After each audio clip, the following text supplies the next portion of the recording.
আওয়ামী লীগ নেত্রী শেখ হাসিনা এবং সাবেক স্বরাষ্ট্রমন্ত্রী আসাদুজ্জামান কামাল ওনাদের এক্সট্রাডিশনের জন্য আমরা চিঠি দিচ্ছি। অন্তর্বর্তী সরকারের প্রধান উপদেষ্টা প্রফেসর ডক্টর ইউনূস স্যারকে 7 দিনের সময় বেঁধে দিল ভারত। এই 7 দিনের মধ্যে এই অন্তর্বর্তী সরকার অজিত ডোভাল বলেছেন ভারত চায় আওয়ামী লীগ সহ সকল দলের অংশগ্রহণে একটা সুষ্ঠু নির্বাচন যেন এখানে অনুষ্ঠিত হয়, এবং এটা বলে তিনি ক্ষান্ত হন। এই বিষয়ে ইউনূসের সিদ্ধান্ত আগামী 7 দিনের মধ্যে জানাতে বলেছেন। দলের পক্ষ থেকে রীতিমতো ডকুমেন্টেশন দলিলপত্র হাজির করা হয়, প্রমাণাদি হাজির করা হয় খলিলুর রহমানের সঙ্গে বৈঠকে।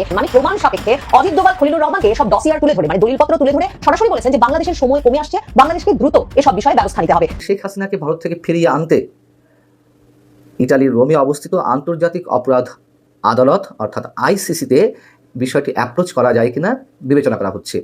এই আসসালামু আলাইকুম, দেখছিলেন কিছু গুরুত্বপূর্ণ ভিডিওর বিশেষ অংশ, যার সম্পূর্ণ ভিডিওটা সামনে দেওয়া রয়েছে।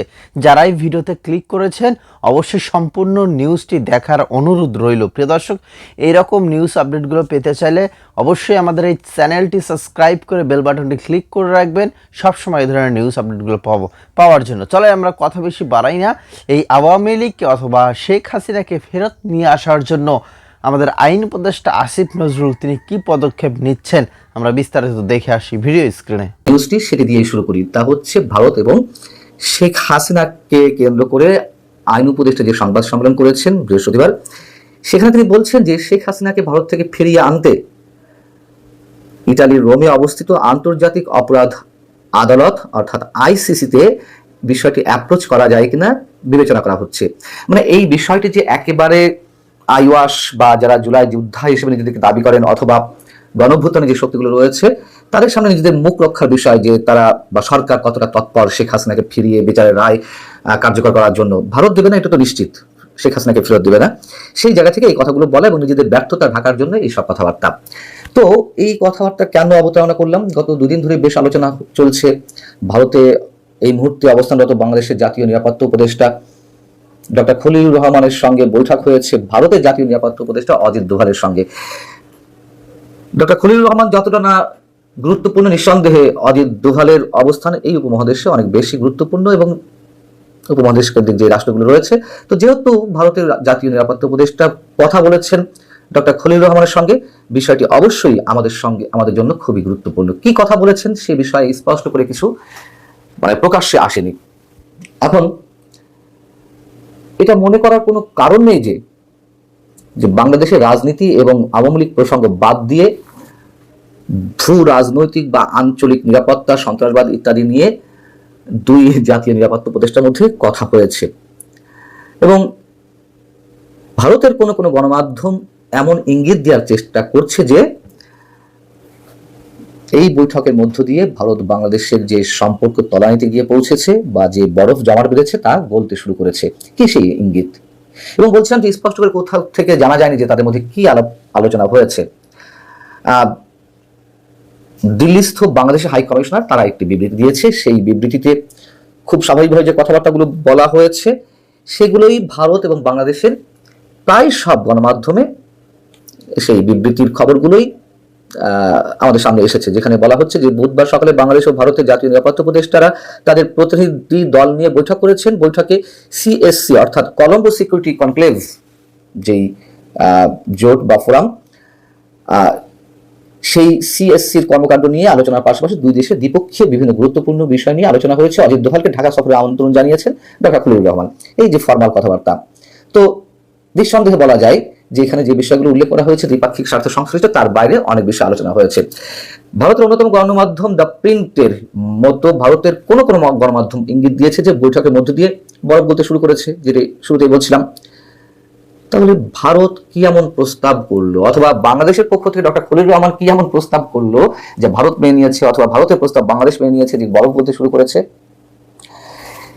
আমরা যেটুকু জানতে পেরেছি অথবা ধারণা করা যেতে পারে, তার মধ্যে যে বিষয়গুলো আলোচনা হয়েছে তার মধ্যে রয়েছে বাংলাদেশের আগামী জাতীয় সংসদ নির্বাচনে আওয়ামী লীগকে অংশগ্রহণের সুযোগ তৈরি করে দেওয়া এবং এটা যে অজিত ডোভালের পক্ষ থেকে প্রস্তাবটি ডক্টর খলিলুর রহমানের কাছে উত্থাপন করা হয়েছে সে বিষয়ে একটি ইঙ্গিত আরো স্পষ্টভাবে পাওয়া যায়।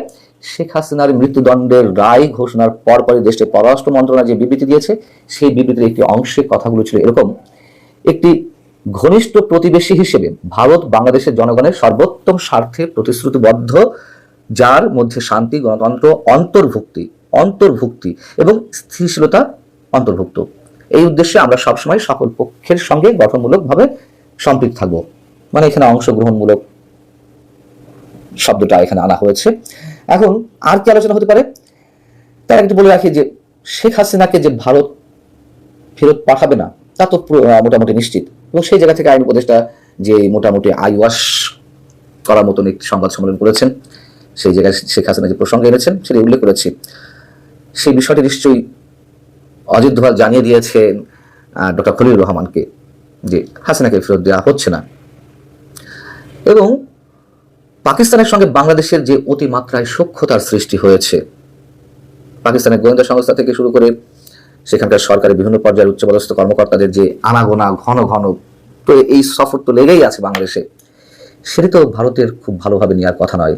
এবং যত জানা গেছে সেই বিষয়টিও অজিত দোভাল অ্যাড্রেস করেছেন। এবং একই সঙ্গে ভারতের প্রতিরক্ষা মন্ত্রী রাজনাথ সিং গত কয়েকদিন আগে তার একটি বক্তব্যে আমাদের প্রধান উপদেষ্টাকে উদ্দেশ্য করে যে ভাষায় কথা বলেছেন, যে শব্দ চয়ন করেছেন, আমরা তাতে আপত্তি জানাতে পারি। তবে বলেছেন তো যে ভারত সম্পর্কে কোনো মন্তব্য করতে হলে বুঝে শুনে। আইন উপদেষ্টা আসিফ নজরুল তিনি শেখ হাসিনাকে ফেরাতে খুব তড়িঘড়ি করছেন, এবং আমরা দেখছিলাম যে খলিলুর রহমান তিনি কিন্তু দিল্লিতে গেছেন এবং শেখ হাসিনাকে ফেরাতে নানান কৌশল তারা করছে। শেখ হাসিনাকে যেভাবেই হোক ফেরাতেই হবে। শেখ হাসিনা ফাঁসির আসামি। প্রিয় দর্শক শ্রোতা মণ্ডলী, আসলেই কি বাংলাদেশ শেখ হাসিনাকে ফেরাতে পারবে? এবং শেখ হাসিনার বিরুদ্ধে যে আইন করা হয়েছে, মানে যে ফাঁসির রায়টা দেওয়া হয়েছে, সেই রায় কার্যকর পুরোপুরিভাবে সম্পূর্ণ হবে কিনা, এবং ভারত কি শেখ হাসিনাকে বাংলাদেশে পাঠাবে কিনা, কি মনে হয় আপনাদের? লিখবেন আমাদের কমেন্ট বক্সে। একটা অনুরোধ থাকবে দর্শক শ্রোতা মণ্ডলী, আমাদের ভিডিওগুলো ভালো লাগলে অবশ্যই ভিডিওটা শেয়ার করে দিবেন বিভিন্ন জায়গায় শেয়ার করে দিবেন। হ্যাঁ, সর্বশেষ একটাই প্রশ্ন থাকবে যে প্রস্তুতি নিচ্ছে সরকার, তাতে করে শেখ হাসিনাকে ফেরাতে পারবে কিনা, এবং আগামী যে নির্বাচন সেই নির্বাচনে অংশগ্রহণ করতে পারবে কিনা আওয়ামী লীগ?